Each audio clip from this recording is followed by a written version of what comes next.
ओम नमो भगवते वासुदेवाय। देखिए, इस बार जो महाशिवरात्रि का एक महापर्व, पवित्र पर्व आ रहा है, यह एक ऐसा पर्व है, यदि इस पर्व में कुछ उपाय कर लिया जाए, और उपाय भी बहुत ज़्यादा ऐसा नहीं है जो कोई नहीं कर सकता, तो उस परिवार के किसी भी सदस्य की अकाल मृत्यु नहीं होगी। यह 100% सत्य है।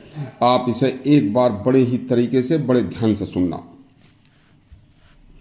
इस महाशिवरात्रि पर किस प्रयोग से अकाल मृत्यु से बचा जा सकता है और पूरे परिवार में किसी भी सदस्य के कारण अकाल मृत्यु न हो, ऐसा क्या है, सुनिए।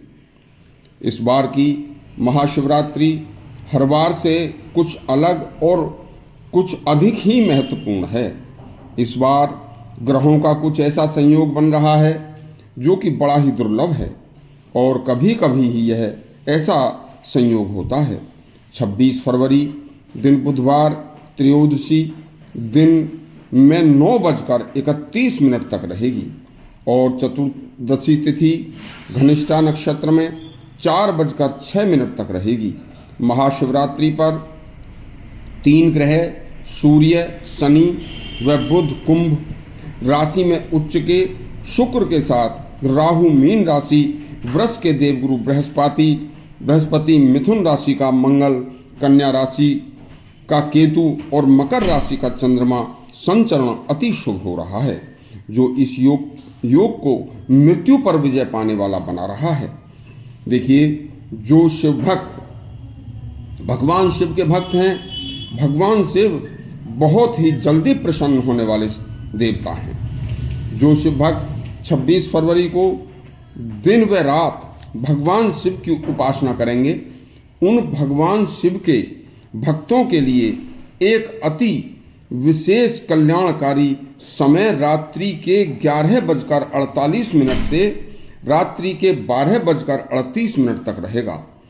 रात्रि के दूसरे पहर में यदि घर में किसी ने भक्ति पूर्वक उपवास रखा है, व्रत रखा है, यदि वह व्यक्ति महामृत्युंजय मंत्र का अपनी सामर्थ्य, अपनी शक्ति के अनुसार जितनी माला जाप कर सके, तो घर में पवित्र आसन पर बैठकर पूर्ण भक्ति के साथ या किसी शिव मंदिर में बैठकर यह जो महामृत्युंजय का मंत्र है, भगवान शिव की पिंडी के सामने बैठकर अति जहां सुलभ हो, मात्र ऐसा करने से कलयुग के खतरनाक समय में, जो कि पग पग पर एक्सीडेंट और मृत्यु का खतरा रहता है और सिर पर मंडराता रहता है, वह टल जाएगा।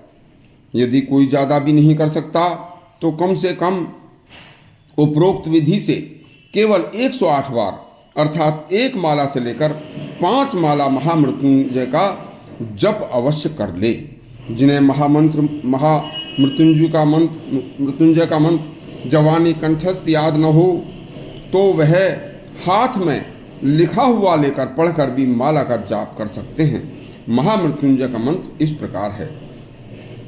ओम त्र्यंबकम यजामहे सुगंधिम पुष्टिवर्धनम उर्वारुकमिव बंधनान मृत्यो मुमुक्ष्य मामृतात्। अगले दिन सुबह को इसी दिन गंगा स्नान के बाद महाशिवरात्रि के इस पावन पर्व पर जो लोग प्रयागराज में, त्रिवेणी में, संगम में या कहीं भी गंगा स्नान करते हैं और उसके बाद गंगा स्नान के बाद दान पुण्य करते हैं तथा पूर्ण भक्ति से भगवान शिव की आराधना करते हैं, तो माघ मास के इस अति कल्याणकारी पर्व पर उपरोक्त कार्यों को करने से ही मनुष्य सभी समस्त पापों से विरक्त हो जाता है तथा अकाल मृत्यु से पूरे परिवार को बचाया जा सकता है।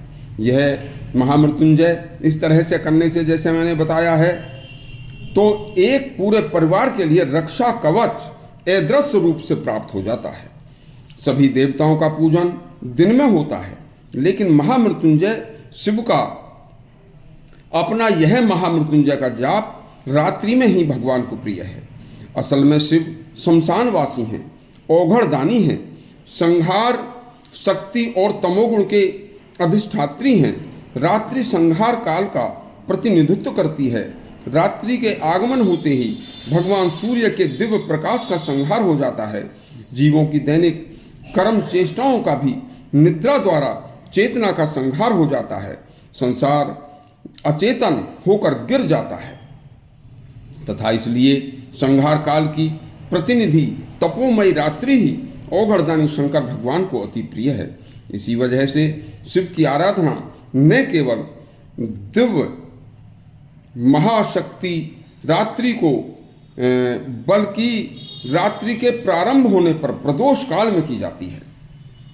इसलिए महाशिवरात्रि को दिव्य शक्ति मिलने की अद्भुत बेला मानव को सुखी समृद्ध सफल जीवन का संतुलन बनाए रखने का संदेश देती है तथा इस दिव्य महाशिवरात्रि पर्व पर विधि विधान से व्रत उपवास अनुष्ठान के माध्यम से हम अपने अंदर दिव्य ऊर्जा शक्ति की क्षमता विकसित कर सकते हैं। इस तरह आप स्वयं इस महाशिवरात्रि के महापर्व पर भगवान शिव की उपासना करके अपना और अपने परिवार का कल्याण स्वयं कर सकते हैं। यदि आपको हमारा शास्त्रों से लिया गया दुर्लभ प्रसंग अच्छा लगा हो तो हमारा चैनल सब्सक्राइब करें और घंटी दबाएं। धन्यवाद।